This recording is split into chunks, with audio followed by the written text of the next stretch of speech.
Ready হবে। আল্লাহ তাআলা ডাক দিয়ে বলে, হাবিব,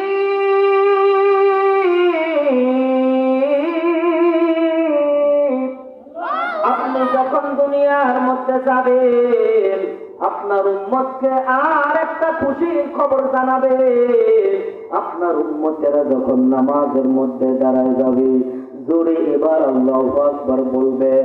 আল্লাহ তাআলা ডাক দিয়ে বলে, ওগো আমার হাবিব, আপনার উম্মতেরা যখন নামাজের মধ্যে দাঁড়ায় যাবে, আপনি আমার সাথে মেরাজ করছেন একবার, আপনার উম্মতরা দিনে 5 বার নামাজ পড়বে, 5 বার আমি আল্লাহর সাথে মেরাজ করবে, পর্দাহীন আমি আল্লাহর সাথে কথা বলবে। এই জন্য দেখবেন বান্দা যখন নামাজে দাঁড়ায় যায়,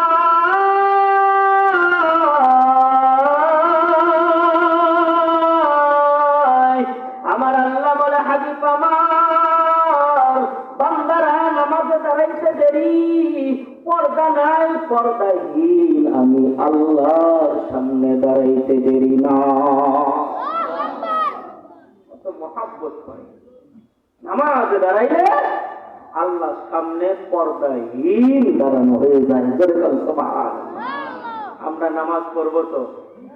হ্যাঁ, দুটা হাত তোলেন। হ্যাঁ, নামাজ পড়বো তো? আল্লাহ আমাদের সবাইকে কবুল করুক। সকলে বলুন আল্লাহুম্মা আমিন। নামাজ পড়ার চেষ্টা করব। আরে এই দুনিয়ায় আমাদের আপন কেউ নয়।